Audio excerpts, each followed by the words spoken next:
Hi everybody, and welcome to this week's virtual Sunday School.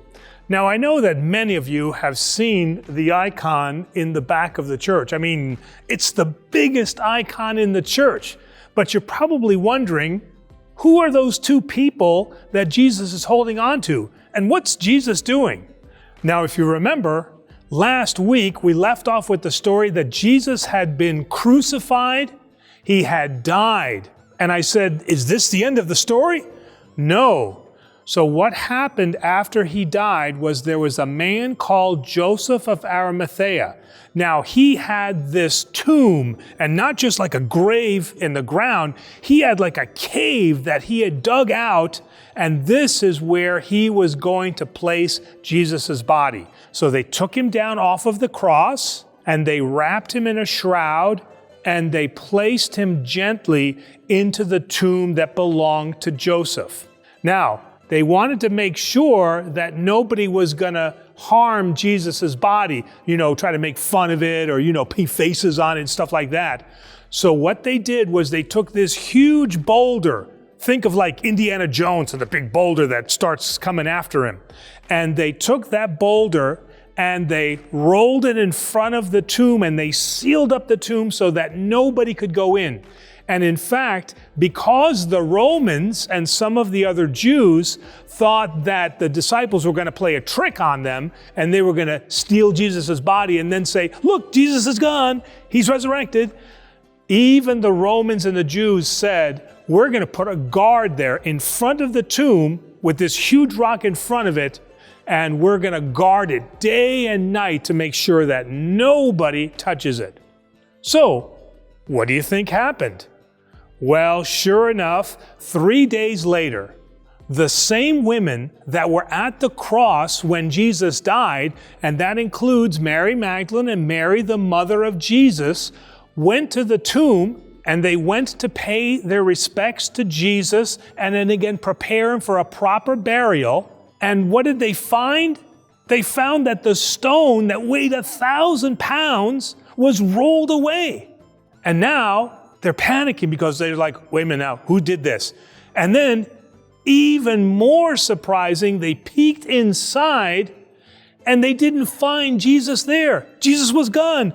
God is missing. Where did he go? They were panicking. They were like, somebody's taken him. And they're looking around in the tomb and they see this mysterious figure sitting where Jesus was laid. And they're like, where is Jesus? What happened to Jesus? And he says, you seek Jesus of Nazareth, who was crucified. And they're like, yes, we're looking for him. Where is he? Tell us where he is. And so remember, Mary was kind of panicking, so she didn't even wait for this mysterious figure to finish what he was talking about. She ran out of the tomb and she went around the side and she was looking for Jesus. She couldn't find him, and finally she just sat down and she just started crying. And so all of a sudden, through her crying, she hears her name. She hears somebody say, Mary, and she turns around and she's thinking she's going to see somebody maybe that works there, somebody that knows something, maybe a gardener or something like that. And she turns around and what does she see? She sees Jesus Christ in front of her. And she is so happy and she leaps up and she wants to give Jesus a great big hug. But Jesus says, no, Mary, do not touch me yet, because there is still important work that I need to do. Now, this was not the only mysterious appearance of Jesus.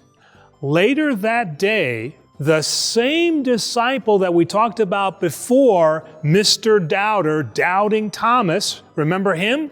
He now sees what he thinks is a ghost. He recognizes Jesus, but he's like, no, it can't be. I saw Jesus died. And the ghost approached Thomas and held out his hands and said, Thomas, touch my hands. See the print of the nails. And Thomas looks down and he sees that this is actually flesh and blood. And Thomas falls down on his knees and he says, Jesus, my Lord and God. Remember I said that the apostles had run away. They weren't there at the crucifixion. They were scared because they thought that they might die. So what happened to them? Well, they all gathered together to decide what are they going to do now that their leader is dead. So they said, well, the first thing we got to do is we got to eat. So being fishermen, they did what fishermen did. And so they got into a boat and they went out into the lake and they started fishing. Now, it's a real foggy night, so you really can't see a lot. And as they're fishing, they hear a voice from the shore, and it says, "Hey, what are you all doing out there?" So they think this is just some guy on the shore kind of asking questions. And so they say, "We're fishing." And so he says, "Do you have anything to eat?" And so the disciples come in and they figured, hey, we've learned the lesson of Jesus, help those that are poor. So they thought this was just some kind of poor guy. So what did they do? They went on shore and they started cooking up some fish. And this person came closer to them, and then from the light of the fire, they saw Jesus' face. And they said, "Oh my goodness, is it truly Jesus?" And Jesus says, "Do you have anything to eat? Give me a piece of that broiled fish that you have." And then they knew ghosts don't eat food, but they watched Jesus actually eating the food with them. And Peter himself said, the same like Thomas, "Jesus, my Lord and my God." But what does all this mean? I mean, okay, Jesus came back from the dead, but in all the movies now that we watch, everybody's always coming back from the dead. I mean, zombies come back from the dead. Lazarus, remember Lazarus? He came back from the dead, but you don't see us worshiping Lazarus. So what is it that makes Jesus' resurrection, meaning he came back from the dead, what makes this so important that it becomes the Christian religion? Resurrection has to be something more important than just coming back from the dead, and it is.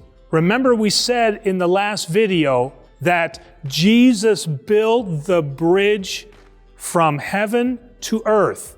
That's what his resurrection means. And that's why this icon is so important, because it shows Jesus saving and lifting up the very first two people that lived and died on earth, Adam and Eve. And so that shows that the very first people, Adam and Eve, up to the last people that will ever live, now through Jesus' resurrection have access to heaven. Now, Jesus' resurrection is the cornerstone, the foundation of our Christian faith. This is why Holy Week and Pascha, Easter, is so important to us. Because without the resurrection, there's no Christianity, there's no religion, there's no connection between the kingdom here on earth and the kingdom of heaven. It is Jesus' resurrection that makes that bridge and that connection with God possible. So, thanks for joining us today, and I want to say Kalo Pascha, Happy Easter to everybody, and remember to like and subscribe to our videos and hit that notification bell.